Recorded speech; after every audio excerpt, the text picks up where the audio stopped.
Damaschin. Azi știu că în toamnă e ziua ta. O întrebare așa a fost cum ne-am cunoscut. Ne-am cunoscut pe internet, pe un site de socializat.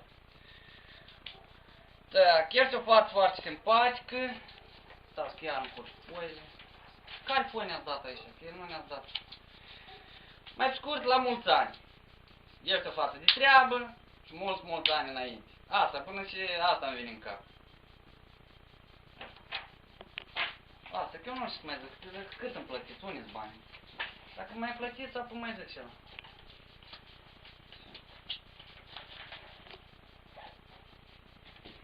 Gata, da? Asta.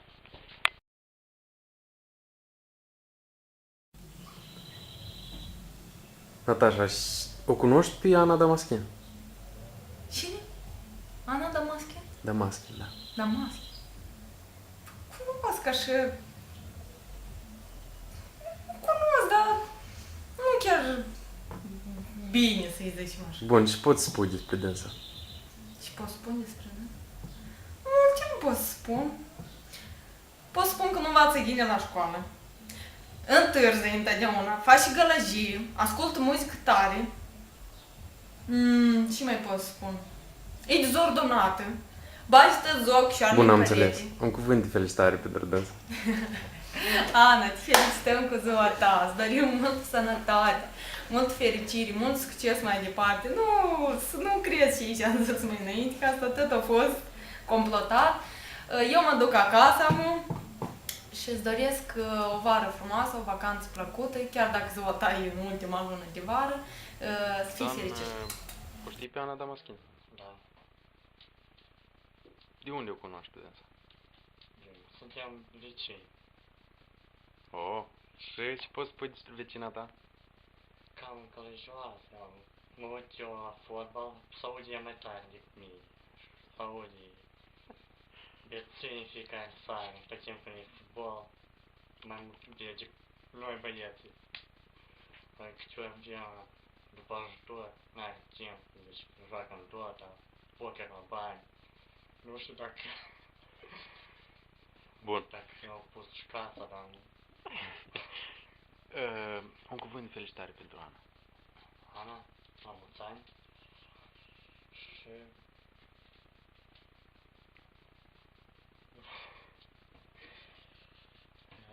Femeie tot așa deșteaptă, frumoasă. Succes. Vadim, o cunoști pe Ana Damaschin? Ana Damaschin. Am auzit ceva despre ea, dar nu pot spune prea multe despre această persoană. Știu doar că se ceartă în permanență cu colegii de pe palier și timp de facultate nu prea are. Teritoriul universității o poți întâlni doar în campus cafe, acolo stând la o masă cu ceai în față, făcând strategii de copiat în sesiune, pentru că nu prea are timp de a învăța. Din punct de vedere juridic vorbind, anișoara oameni de înlocuit nu există. Și ce poți spune despre ea? Merge vorba prin târg că această persoană se ține numai de cluburi și chefuri de noapte. Așa că, dar ziua, în mare parte, o petrece dormind. Atunci când este invitată undeva, poți auzi, nu am timp pentru asta. Iar când este invitată la un meci de fotbal cu colegile sale, îți spune, mie nu-mi place fotbalul pentru că acolo toți se ceartă. Atât pot spune despre Ana Damaschin. Dacă vă pare puțin, vă rog frumos, mă anunțați pe adresa www.314a.com și vă promit că mă interesez și anul viitor vă voi spune mai multe.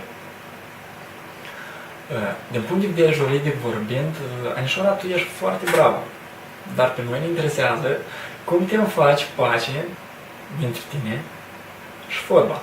Așteptăm soluții.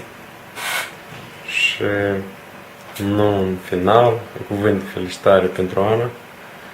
Ana, în această zi frumoasă de gustar, îți doresc, în primul rând, multă sănătate, fericire, dragoste adevărată, curaj și putere pentru a trece prin viață, cu capul sus. pentru realizarea tuturor viselor și speranțelor. Mereu să rămâi așa cum te-am cunoscut. Blândă ca vara, bogată ca toamna, inima pură și sinceră ca iarna și, în ultimul rând, frumoasă și gingașă ca florile primăverii. Și pe final de mesaj, îl rog pe Bunul Dumnezeu să-ți ofere tot ce mai bun, în permanent să aibă grijă de tine. La mulți, mulți ani, Anișoara!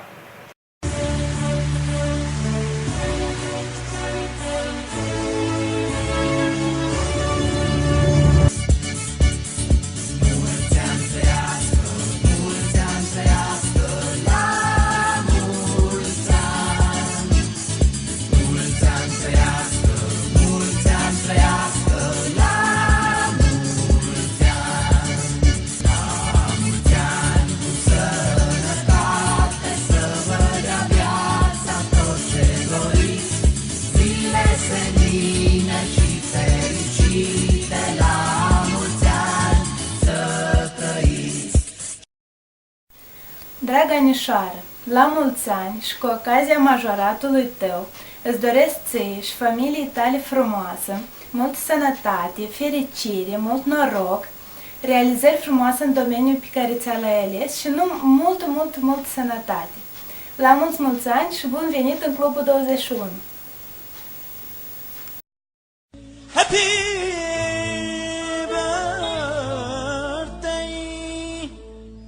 Happy birthday to you.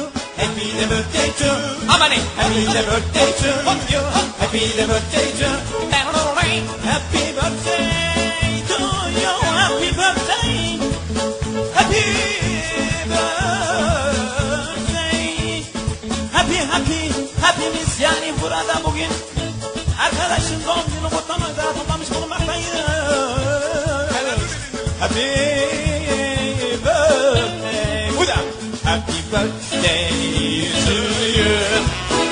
Happy birthday to you. Happy birthday, happy birthday, happy birthday to you. O cunoașteți pe Ana Damaschin? Ana Damaschin? Ana Damaschin. Cine e Ana Damaschin? Nu, stai un pic, eu știu. Cine e Ana Damaschin? Stai un pic. Ia că eu deși nu cunoșteam cu numele de Ana Damaschin. Pentru că noi, adică eu cu colega mea de cameră, Diana, o cunoaște sub alt nume, de Coșmarul Camerei 414. Bine, și puteți să-mi spuneți câteva cuvinte despre ea? Dar sigur, cum să nu pot spune, nu numai vreo câteva, dar și mai multe. Marea problemă acestei fete este că ea nu știe să gătească, absolut deloc nu știe să gătească. Ea nu-și face ordine în cameră. Noi trebuie tot timpul să o rugăm să facă ordine. Tot timpul stă pe net, toată ziua stă pe net. La toate examenele a copiat, absolut la toate. Nu a fost un examen la care ies nu copii. Tot timpul bacă ei nu-i place miros, și la bacă mare alergie de la nu știu ce, bacă e rău de la tot alt miros. E imposibil de așa. Bine, și puteți să spuneți o felicitare pentru ea? Aniota, eu cred că deja ai înțeles că toată asta a fost o glumă și de fapt vreau să te felicit cu ocazia zilei tale de naștere. Te doresc multă sănătate, multă fericire, noroc, bucurie, împliniri, realizări frumoase. Să fii înconjurată numai de oameni dragi, de oameni scumpi, de oameni apropiați, de familie, să te bucuri din partea familiei să ai numai bucurii. Să fii înconjurată de prieteni adevărați și devotați, adevărați prieteni în adevăratul sens al acestui cuvânt. Dacă aș spune o viață fără piedici, n-ar fi interesant. De asta eu o să-ți urez mult noroc, mult curaj, răbdare și tărie de caracter pentru a trece peste aceste piedici și să te bucuri într-un final de roadele muncii tale. Aniuta, noi te iubim foarte mult și la mulți ani! Cu ocazia majoratului tău, îți doresc ție și familiei tale frumoase, multă sănătate, fericire, mult noroc și realizări frumoase în domeniul pe care ți-l-ai ales și mult sănătate. La mulți ani și bun venit în Clubul 21. Happy birthday to you. Pot spun că nu învață ghine la școală. Happy Întâlnește-te de birthday una. Faci to gălăgie. you. Și mai pot spun. E birthday Felicitare pentru dânsa. to you. Ana, îți felicităm cu ziua ta, îți dorim multă sănătate, mult fericire, mult succes mai departe. Happy birthday Complotat. to Eu mă duc acasă you. și îți doresc o vară frumoasă, o vacanță. Happy birthday to you. Happy birthday to you. Happy birthday to you.